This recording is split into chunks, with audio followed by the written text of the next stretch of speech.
Hey everybody, welcome back to Stoker Review. And for this cigar review, I'm doing the Crown Heads Yellow Rose exclusive for Texas.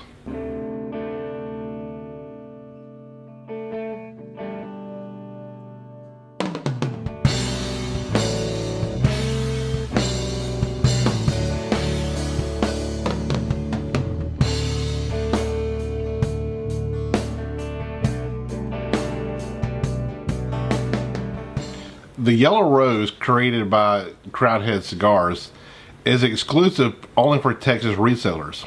It's kind of like the Tennessee Waltz that they produce only for Tennessee, but they also have another one called the Paniolo Especial, if I remember right, for 2015. I don't know if I said that correctly, but that's only for Hawaii. So this is the third of the line of these exclusive state releases. And this is a 6x54 torpedo. It has been box pressed. And you can see that it actually has a yellow satin band on it instead of the orange. Now, I actually have one of the Tennessee Waltzes still available. I almost burned through my entire box of these, but anyway, give you a good size difference in these two. I think this is a 5.5 by 52, and this is a 6 by 54. Huge difference in there. Anyway, all three of these exclusives, state exclusives, are the same blend. They're just different sizes. This is a torpedo. That's a robusto grande, and the one for Hawaii is a gorda, which I would love to get my hands on because it's my favorite size of all cigars. So if I got any viewers in Hawaii, send me an email. Anyway, it has a Connecticut broadleaf wrapper and a Nicaraguan binder and filler. That's pretty much all we know about what it is.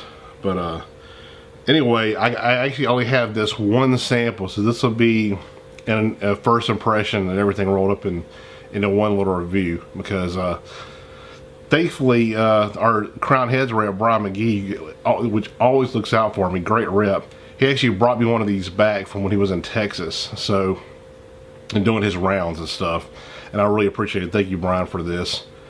So anyway, let's see if we get a better look at this cigar. Right there, real dark wrapper. See if it'll focus in on foot. And nice oily sheen to it, actually. Nice looking cigar. I'm not really sure what the price point is, but I think they're about $10 a piece. Don't take my word for that. You have to check it out. But I believe it's about $10 a piece for these things, which to me is a good price, I think.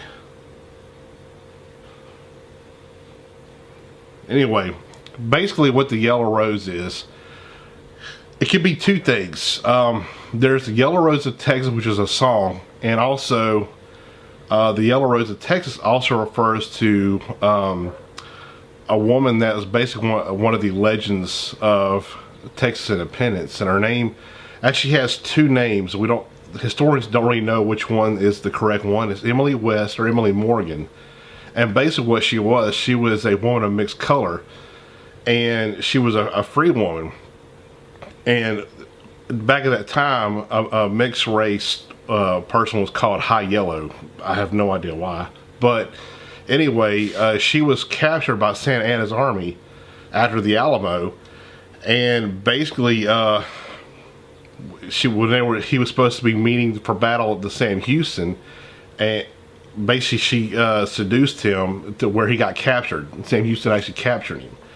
But anyway, her other name, what people refer to her is Emily West, but she's also known as Emily Morgan because for a year she was actually an indentured servant to a man with the last name of Morgan at Morgan's. I can't remember the place was, like Morgan's Gap, or let's see if I still have it pulled up on here. Where was it at? Morgan's Point, Texas. And where, you know, a lot of times back in that day, indentured servants or slaves took the last name of their boss or owner, and so she was kind of referred to sometimes as Emily Morgan. So anyway, after she became a hero of Texas after that, and a lot of people claim that historians said that she actually moved to New York because they actually had after that time her actual papers showing that she was free were lost. So actually one of the garrison commanders, Major Isaac Moreland, the garrison in Galveston, actually vouched for her that she was a free woman, and she later moved to New York City. So anyway, kind of cool, really interesting story. But anyway, the song "The Yellow Rose of Texas" is supposed to be about her. So whether or not this is named after the song or her, it's basically the same thing. So, and knowing, you know, John Huber and that crew, it's probably after the song. So anyway, let's go ahead and cut this cigar and see what it's like.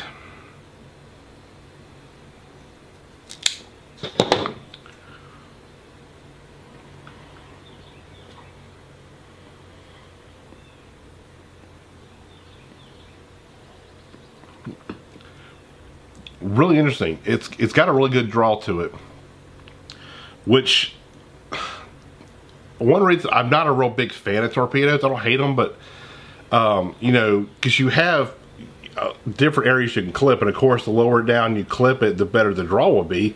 But then you don't want to clip it too low because then it'll unravel. So I kind of usually hit right about the midway between the point and where it's at, and kind of check it, because I can always go a little bit further if I need to, clip it more, but I can't ever go back up if I cut too much off. But even at the midway point, it has that milkshake draw, which is really cool. But the flavors I get on it is kind of interesting. I get a nice woodiness, and I swear maybe it's the Texas connotations of the cigar, but it actually reminds me of mesquite, which is odd. I mean, I wouldn't expect that, but I actually have mesquite here at my house because I do a lot of meat smoke. So I smoke meats on my Big Green Egg, and mesquite is one of the woods that I use. I use various different woods for whatever I'm doing, and I have mesquite, so I know that mesquite smell and the flavor, but I'm getting that.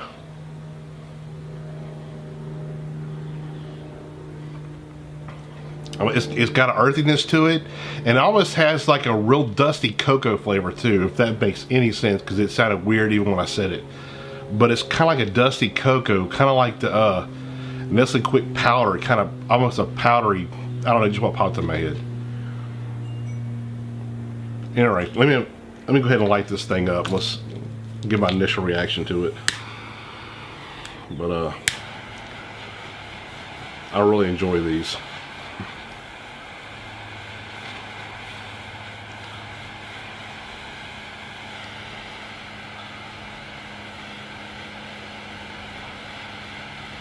Now I know a lot of people have compared this, or actually said that basically what this is a Cajuno 2003 Pete Johnson, because it's basically, if you look at it, it's just supposed to be the same blend.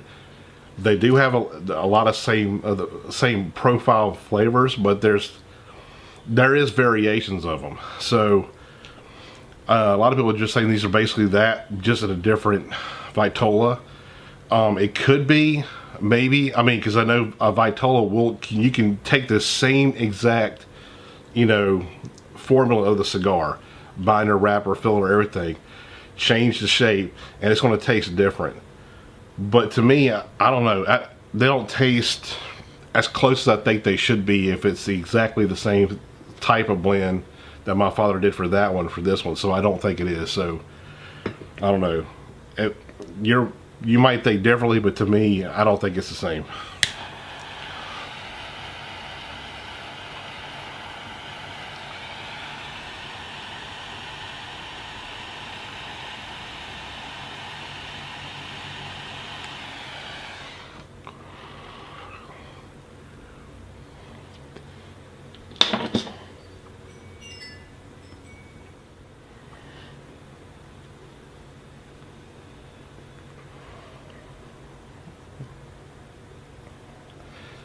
To me, this one is a little bit different from the Tennessee Waltz. What I'm getting right off the bat is I'm getting a lot of spice, and it's much woodier. I do get a little bit of like a, you know, I get that cocoa note, but it's kind of faint right now. And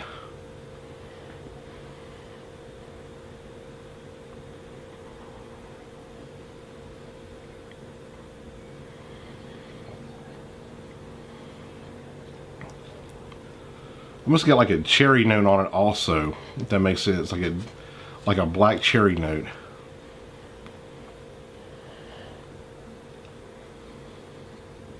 But I definitely get a lot of spice, especially when I retrohale this cigar right now. I'm getting a ton of spice, but it's kind of a, for me, it's kind of a telltale sign of a pepin cigar too.